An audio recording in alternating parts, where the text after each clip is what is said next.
Hello नमस्कार दोस्तों, मैं हूं राजीव और आप देख रहे हैं झारखंड अपडेट। दोस्तों चलिए शुरू करते हैं आज के इस सेशन को। और आज के इस सेशन में हम लोग झारखंड से रिलेटेड करंट अफेयर्स के इम्पॉर्टेंट प्रश्नों को देखने वाले हैं।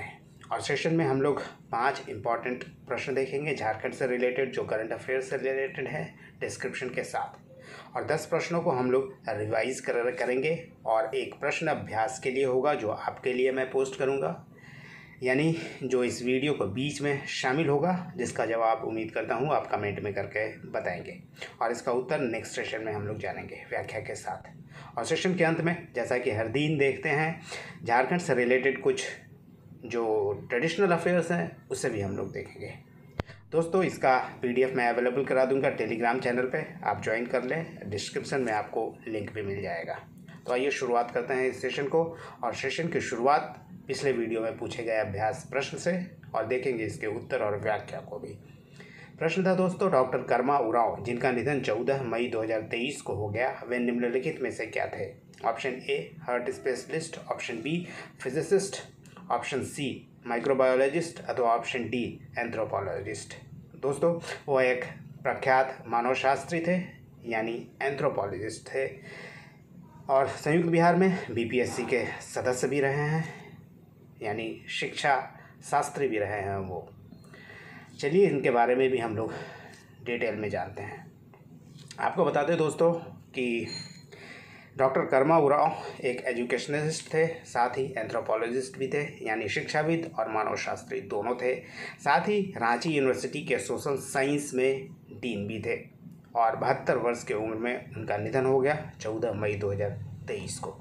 आपको बता दें कि वो गुमला ज़िले के विशनपुर प्रखंड के महुआ टोली के रहने वाले थे मुख्य रूप से, यानी उनका जन्म हुआ था महुआ टोली गांव में, गुमला में। डॉक्टर कर्मा उरांव रांची यूनिवर्सिटी में मानव विज्ञान यानी कि एंथ्रोपोलॉजी के विभागाध्यक्ष रहे थे। और जब झारखंड बिहार एक साथ था उस समय बिहार लोक सेवा आयोग यानी BPSC के सदस्य भी रहे थे। इसके साथ 1 दर्जन से अधिक संस्थाओं से भी वे जुड़े रहे हैं और जीवन पर्यंत वह समर्पित रहे हैं आदिवासी संस्कृति और समाज के उत्थान के लिए।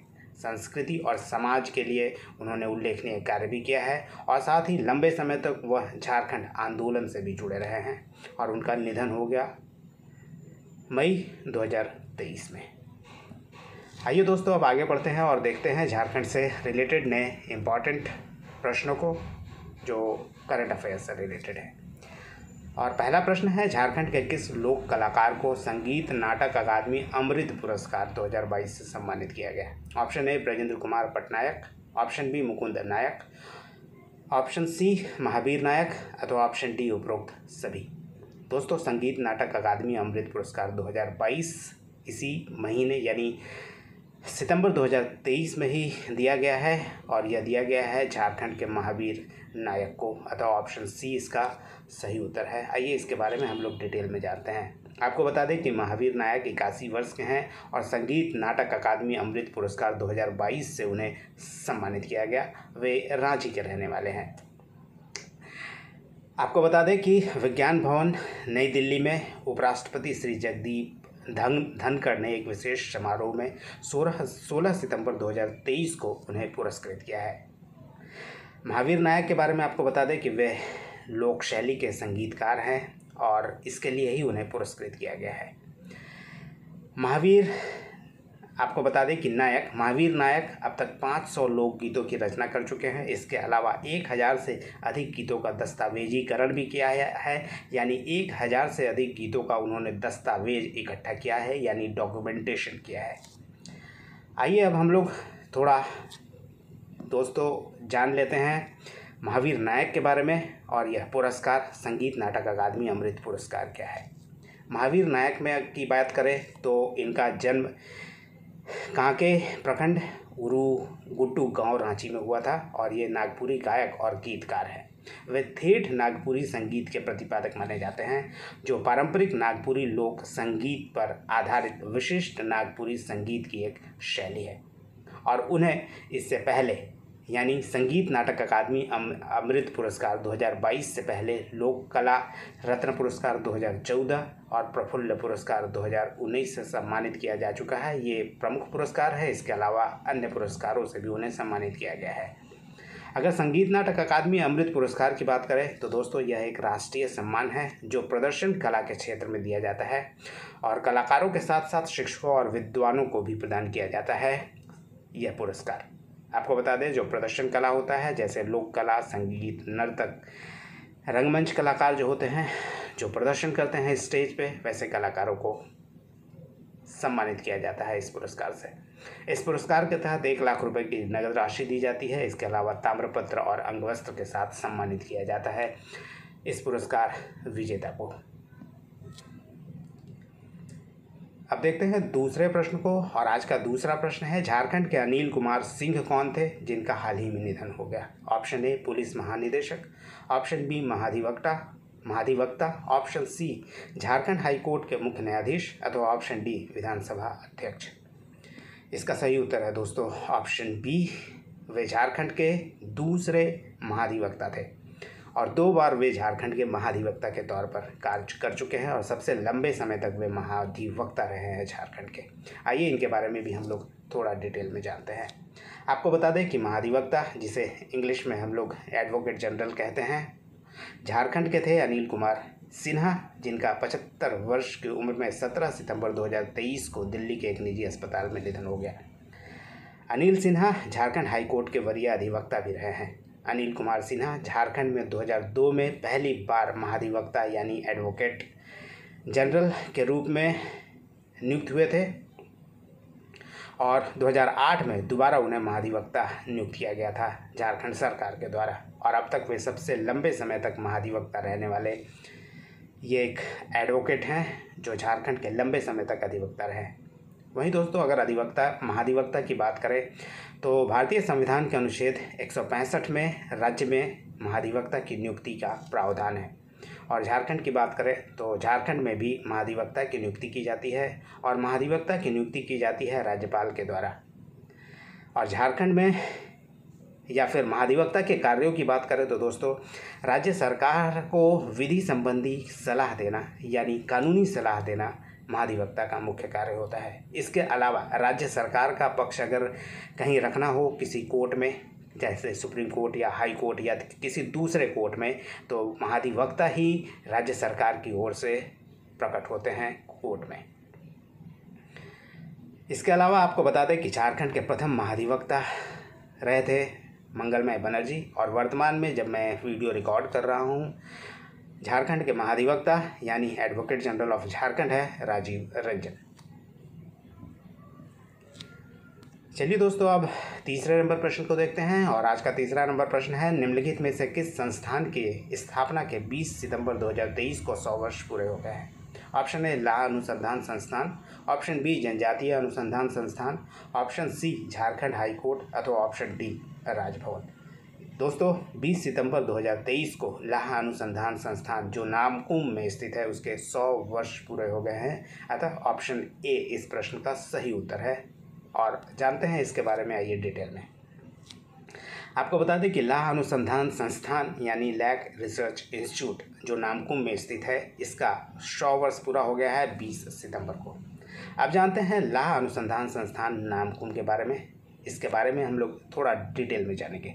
आपको बता दें कि इसकी स्थापना हुई थी 1924 में 20 सितंबर को और बायोकेमिकल एंड एटोमोलॉजी लेबोरेटरी के रूप में इसकी स्थापना 20 सितंबर 1924 को की गई थी और यह संस्थान अपना कार्य करना शुरू किया था 1925 में और वर्तमान में इस संस्थान का जो नया नाम है वह है national institute of secondary agriculture. आपको बता दें कि 2022 में इसका नाम बदलकर national institute of secondary agriculture कर दिया गया है। वैसे 2 बार इसका नाम बदला गया है 2007 और 2022 में।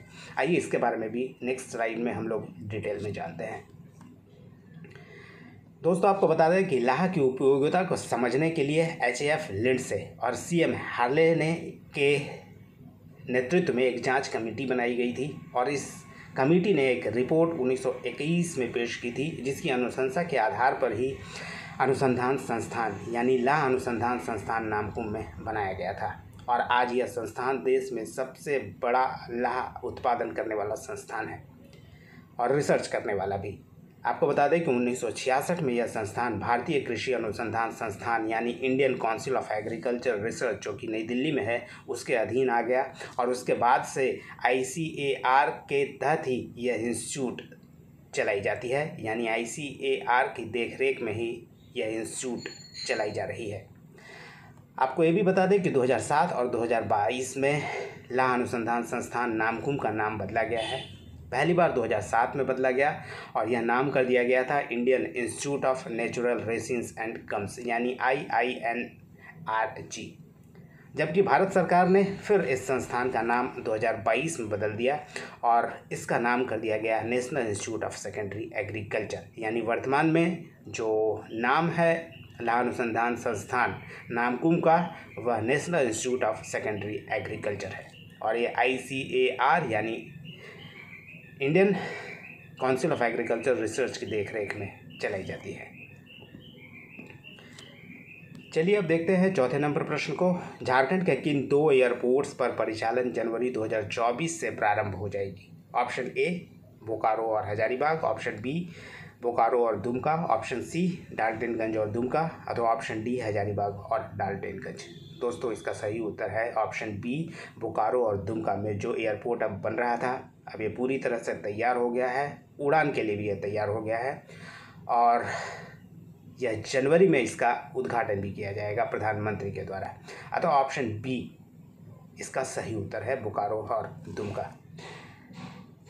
भारतीय विमानपत्तन प्राधिकरण यानी AAI airport authority of India ने झारखंड के बोकारो और दुमका एयरपोर्ट के परिचालन के लिए हरी झंडी दे दी है और एयरपोर्ट्स के लाइसेंस की प्रक्रिया को भी पूरी कर लिया गया है।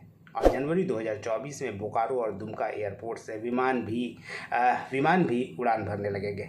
और यानी जनवरी 2024 में झारखंड के बोकारो और दुमका एयरपोर्ट का उद्घाटन भी प्रधानमंत्री के द्वारा किया जाएगा।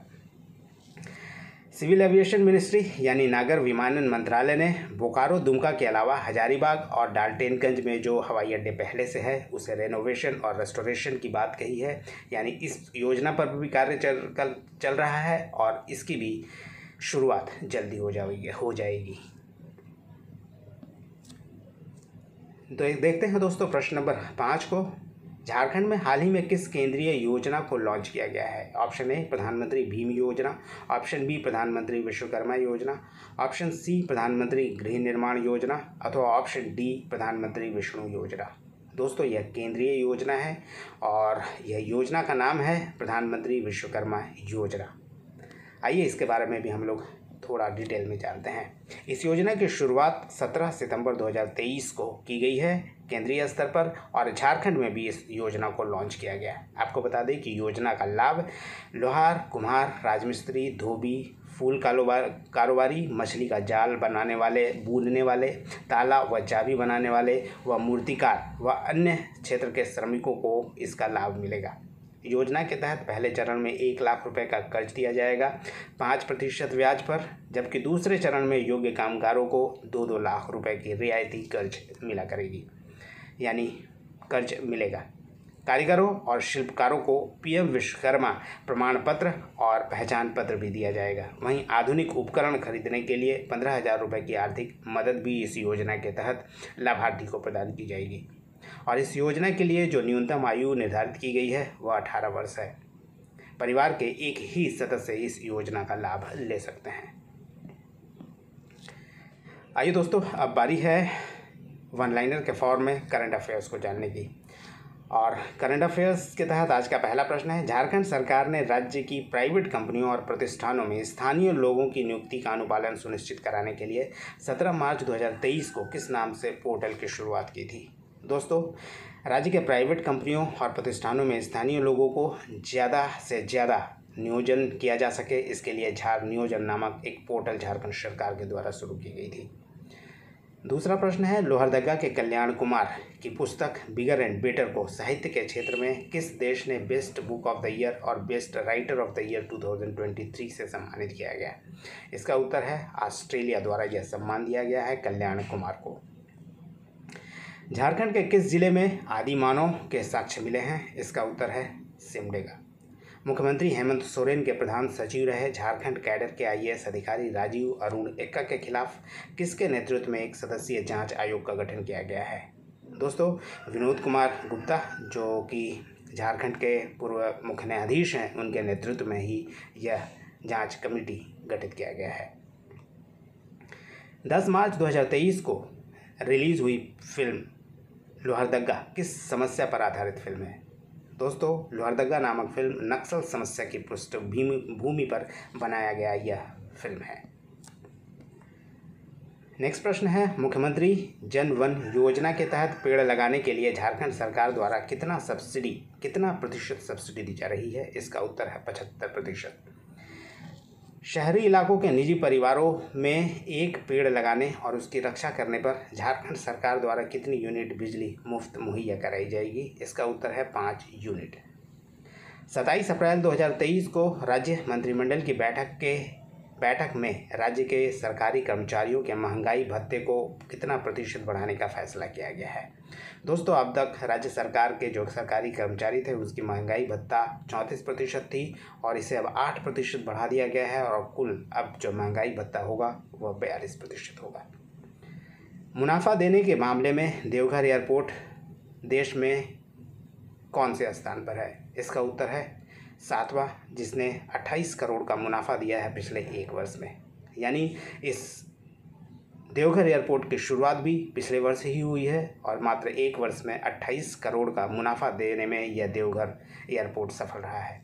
वहीं पहले रैंक की बात करें तो कोलकाता इस मामले में पहले स्थान पर है। मुख्यमंत्री हेमंत सोरेन ने परगनैत के लिए कितने रुपए मासिक भत्ते की मंजूरी दी है? इसका उत्तर है 3000 रुपये। संथाल परगना क्षेत्र में ग्रामीण क्षेत्र में जो परगनैत नियुक्त होते हैं उन्हें अब तक 1000 रुपया दिया जाता था। अब 3 गुना बढ़ोतरी कर दी गई है परगनैत के मासिक भत्ते में। अब 3000 रुपये मिला करेगी परगनैत को। दोस्तों, आइए आगे बढ़ते हैं और अब देखते हैं आज के अभ्यास प्रश्न को। और आज का अभ्यास प्रश्न है, झारखंड की किस तीरंदाज का चयन वर्ल्ड यूनिवर्सिटी गेम्स के लिए इंडियन टीम में किया गया था?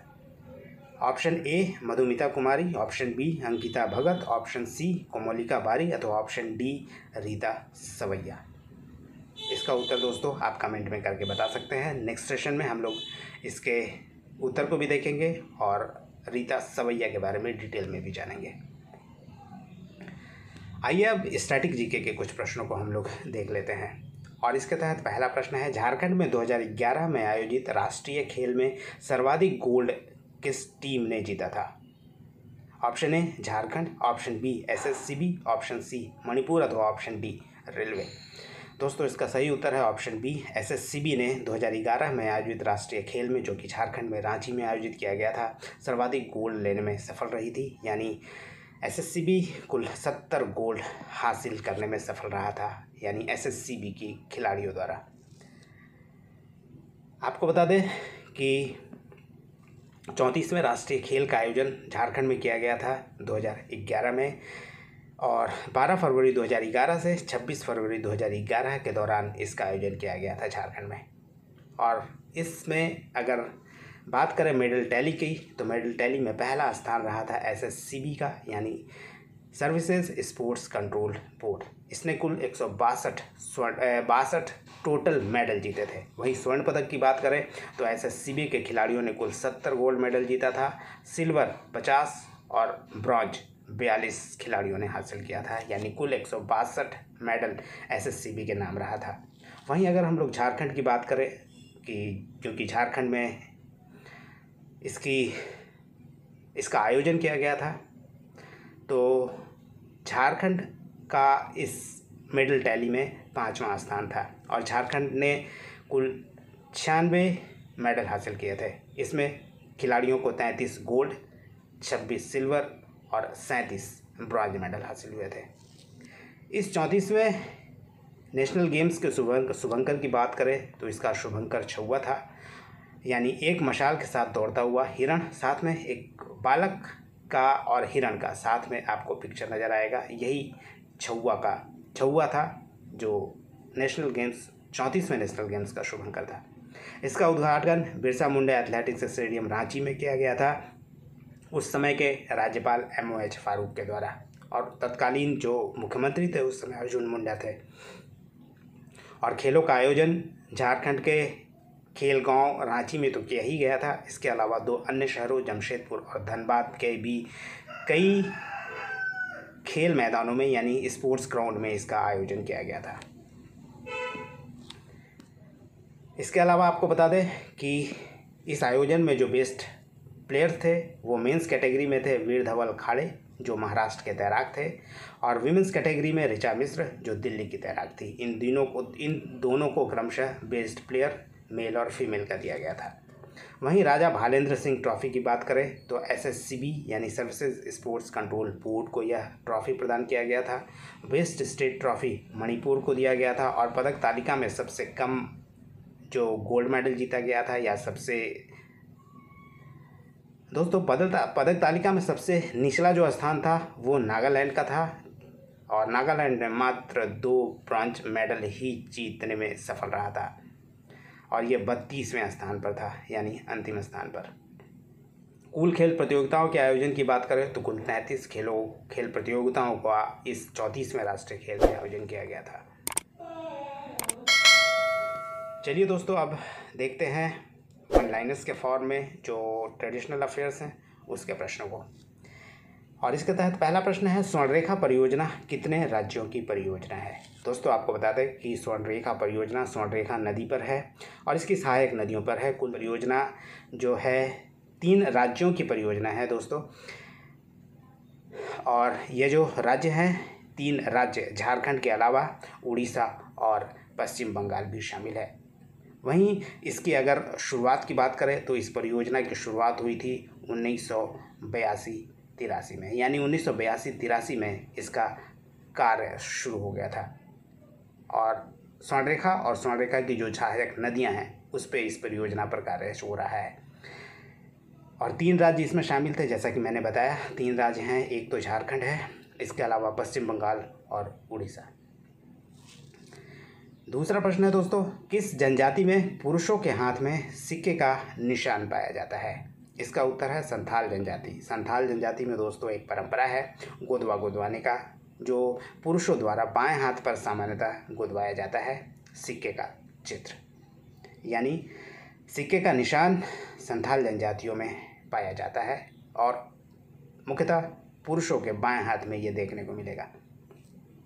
नेक्स्ट प्रश्न है दोस्तों, मुंडारी लोक कथाएं पुस्तक के लेखक कौन है। इसका उत्तर है जगदीश त्रिगुणायत। आपको बताते हैं कि जगदीश त्रिगुणायत मुंडारी लोक साहित्य के प्रमुख रचनाकार हैं। इसमें इनके द्वारा 2 और पुस्तक भी लिखा गया है जो काफ़ी चर्चा में रहता है। वह पुस्तक है दोस्तों बांसुरी बज रही और सो सो बूंगा। नेक्स्ट प्रश्न है, शिवाजी समाज की स्थापना किसने की थी। इसका उत्तर है विनोद बिहारी महतो। विनोद बिहारी महतो जिसने झारखंड मुक्ति मोर्चा यानी JMM की स्थापना की थी शिबू सोरेन के साथ मिलकर। विनोद बिहारी महतो ने शिवाजी समाज की स्थापना की थी 1967 में। अगर इसके उद्देश्य की बात करें तो समाज में जो कुप्रथाएं थी जैसे दहेज प्रथा, बाल विवाह आदि, ऐसे कुप्रथाओं को दूर करने के लिए ही इस शिवाजी समाज की स्थापना की गई थी। और इसके अलावा अगर शिवाजी से जुड़ा अगर आपको लग रहा है कि यह शिवाजी नाम क्यों दिया गया, तो आपको बता दें कि विनोद बिहारी महतो जो मराठा शासक थे छत्रपति शिवाजी, ये काफ़ी बड़े प्रशंसक थे उनके, जिस कारण उनसे प्रभावित होकर ही शिवाजी समाज नाम से उन्होंने इस संस्था को बनाया था। अगला प्रश्न है, झारखंड में संचालित ऑपरेशन धनवंतरी का प्रमुख उद्देश्य क्या है। इसका उद्देश्य है नकली दवाओं पर प्रतिबंध लगाना। झारखंड में जो नकली दवाएं बिक रही हैं उस पर प्रतिबंध लगाना इस ऑपरेशन का मुख्य उद्देश्य है। ये है दोस्तों आज का सेशन। उम्मीद करता हूँ पसंद आया होगा। फिर मिलते हैं नेक्स्ट सेशन में, तब तक जुड़े रहिए झारखंड अपडेट के साथ। धन्यवाद।